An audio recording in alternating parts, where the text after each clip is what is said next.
Pemirsa, inilah rumah idaman Lesus.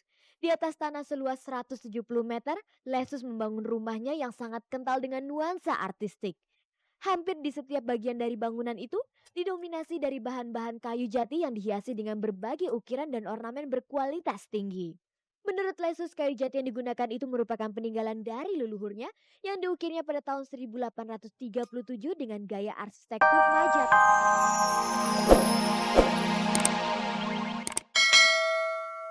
Selamat sore pemirsa, jumpa lagi bersama saya Ade Herlina dalam tayangan paling bergengsi, Cek dari Cek.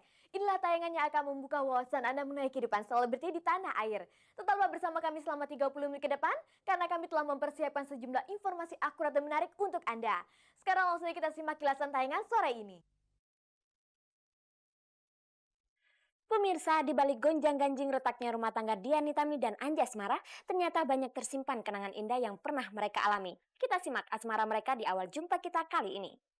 Selain dikenal piawai mengocok perut, rupanya pelawak Lesus pandai pula menata rumah secara artistik sekaligus bernuansa klasik. Untuk mewujudkan semua itu, Lesus juga memenuhi rumahnya dengan beberapa benda kuno yang dibeli dan dibawa dari berbagai daerah di Indonesia. Sejak terpilih sebagai salah satu nominator New Artist dalam ajang AmIShab 2000 lalu, Andin berhasil mencuri perhatian masyarakat. Maklum, selain punya suara bagus, penampilannya pun sangat memikat.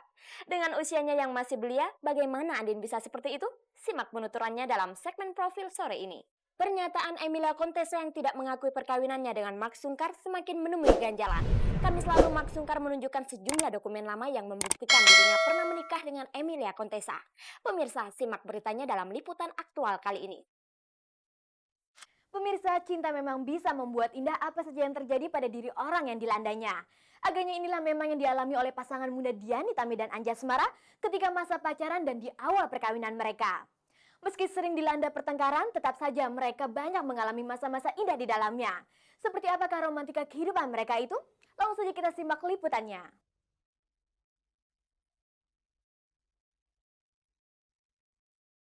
Pemirsa, cinta memang tidak pernah memandang usia. Pasangan artis Anjasmara dan Dian Nitami adalah salah satu yang mengalaminya. Meski usianya lebih muda dari Dian, namun Anjas tidak pernah menganggap hal itu menjadi kendala untuk menjalin asmara. Bahkan setelah setahun berpacaran, Anjas sudah menunjukkan keseriusannya untuk meminang sang pujaan hati. Namun dengan alasan tidak ingin mengambil keputusan cepat-cepat, Dian menolak ajakan Anjas ketika itu. Akhirnya mereka pun sepakat untuk menjalani saja dulu hubungan itu agar bisa saling memahami karakter masing-masing. Tapi saat hubungan asmara mereka memasuki usia kedua, tidak jarang pasangan ini dilanda pertengkaran. Untunglah keduanya tidak pernah menggantung-gantungkan masalah sampai berlarut-larut hingga akhirnya kecocokan pun makin mereka temui. Tanggal 15 Mei 1999 mereka pun bertunangan. Sejumlah keluarga dan kerabat kedua calon pengantin ini pun hadir dalam acara yang diselenggarakan di rumah Dian Nitami itu. Hanya ayah Anjas Beni Sumarno yang berhalangan hadir ketika itu. Sementara itu beberapa bulan sebelumnya sempat beredar gosip kalau ayah Dian Nitami tidak setuju dengan pilihan anaknya itu. Akibatnya jadwal perkawinan mereka pun sering berubah. Tetapi agaknya cinta mereka memang terlalu kuat untuk dihambat. Tanggal 17 Juni 1999 mereka pun resmi menikah. 2 hari setelah itu atau bertepatan dengan ulang tahun Dian Nitami yang ke-28, mereka langsung melaksanakan pesta pernikahan di Jakarta Hilton Convention Center. Sekitar 1.500 undangan hadir dalam acara yang menelan biaya ratusan juta rupiah itu. Kabarnya itulah pesta pernikahan selebriti termewah yang berlangsung di tengah krisis ekonomi yang saat itu setengah hebat-hebatnya melanda negeri kita. Kini meski sempat dilanda isu retak, sederet kenangan manis pun pernah menyertai perjalanan asmara pasangan tenar ini. Nah pemirsa, inilah penuturan mereka. Dia pernah jadi bintang tamu aku di Video Musik Indonesia zaman dulu masih di TVRI. Tapi ya udah ketemu gitu aja terus nggak ada kesan apa-apa, lewat begitu aja. Terus beberapa tahun kemudian kita baru ketemu lagi main di satu sinetron judulnya Senyum Bidadari. Itu pun awalnya juga biasa-biasa aja, nggak ada gitu yang niat-niat buat deket atau apa enggak. Tapi setelah berapa hampir hampir 6 bulan deh. Hampir 6 bulan syuting gitu kita ngobrol-ngobrol-ngobrol nggak tahu gimana siapa yang mulai dan bagaimana awalnya tiba-tiba kita udah deket aja, terus sampai akhirnya nikah. Kalau boleh tahu hal-hal apa saja yang membuat pasangan ini sering bertengkar terutama ketika mereka masih pacaran? Keributan-keributan kita tuh biasanya cuma masalah-masalah kecil yang sebenarnya nggak ada artinya gitu. Aku lupa masalahnya apa, cuman penyebab itu pasti salah paham atau salah satu lagi pada sensitif. Kayak kita perempuan, dalam 1 bulan ada dong hari-hari tertentu yang kita super sensitif. Orang Anjas ngejatuhin piring aja aku bisa bilang, "Ngapain sih banting-banting piring?" Sebagai artis yang sama-sama berkutat di dunia model dan olah peran, mereka memang dikenal sebagai pasangan yang kompak dan romantis. Sekedar bertanya seperti apakah hal-hal romantis yang pernah mereka alami itu? Gue nggak merasa romantis malah ya. Cuma insya Allah gue tahu apa yang diinginkan oleh wanita dan mudah-mudahan pasangan gue juga begitu gitu. Itu aja. Laki-laki harus tahu apa yang bisa membuat wanita itu bahagia gitu loh.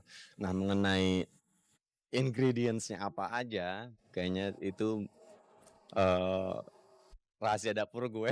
Gak bisa kasih tahu ke semua orang. Apa saja hal yang paling berkesan yang pernah mereka alami? Wah 1001. Sialah. Ya, mungkin 1, mungkin. Oh jangan dah. Nggak mau. Pada saat nikah dong. Ya gimana ya, dari satu orang yang sama sekali saya nggak suka dulu, kemudian akhirnya jadi pacar dan waktu itu pun saya anggap cuman ya sekedar pacaran, cuman tiba-tiba di hari itu tanggal 17 Juni tahun 99 dia itu menjadi suami saya dan dia bisa ngucapin ijab kabulnya dengan lancar, jelas dan cuman sekali. Itu saat yang paling berharga buat saya. Sebenarnya seperti apakah Dian di mata Anjas dan seperti apakah juga Anjas di mata Dian?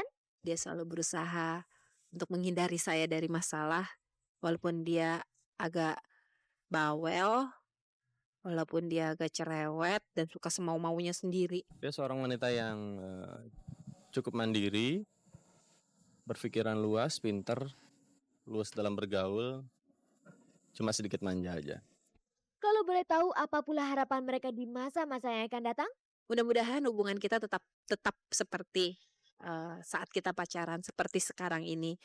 Saya nggak ingin dengan bertambahnya usia pernikahan kami, terus hubungan kami juga jadi biasa-biasa aja gitu. Ya mudah-mudahan dia bisa menjadi seorang istri yang baik, bisa membahagiakan suami dan menjadi tiang dari sebuah rumah tangga gitu, tiang penyangga rumah tangga yang kuat.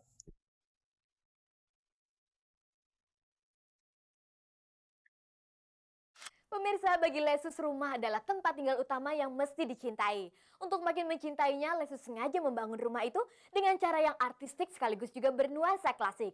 Seperti apakah rumah yang dimasuk oleh Lesus itu? Langsung saja kita kunjungi rumah pelawak terkenal ini yang berada di kawasan Kampung Makassar, Jakarta Timur.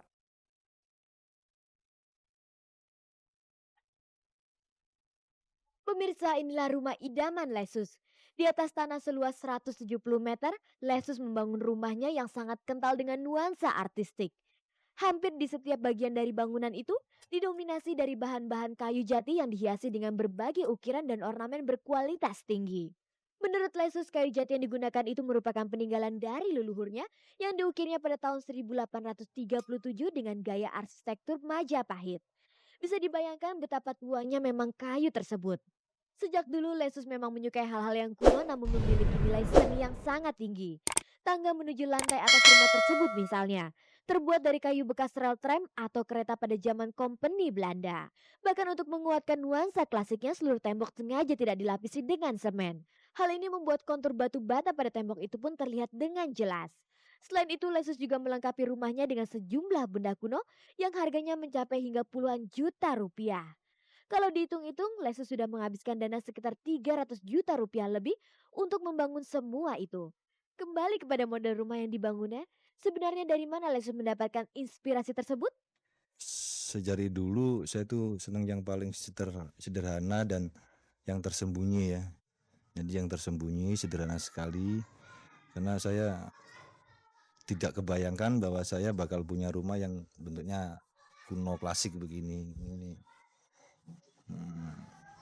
Jadi inspirasi saya ya kayak saya diem sebelumnya saya harus punya rumah kuno. Nah ini saya mencari rumah yang bersejarah. Dengan tanah yang hanya seluas 170 meter, apakah Lesus tidak mengalami kesulitan membangun rumahnya yang seperti itu? Rasa sulit bagaimana adanya tanah segini terus bangunan tiang rumah ini gebyok ini tidak motong itu ya. Susahnya itu aja ngepasin aja. Makanya kita bongkar tuh ngepasin aja jangan sampai kayu ini dipotong. Sejauh apakah rumah yang dibangunnya itu telah memberi kenyamanan pada diri Lesus, terutama saat berada di dalamnya? Kalau masuk rumah ya dingin dah. Apalagi kalau sudah hujan gitu ya, listrik ini saya matiin, saya ganti ini lampu yang asli, saya pakai minyak itu aja. Jadi pulang tuh udah bisa obat lelah lah. Kabarnya lantaran jenis kayu yang dipakainya sudah sangat tua dan banyak barang antik, banyak hal-hal yang gaib yang terjadi di rumah Lesus. Betulkah demikian?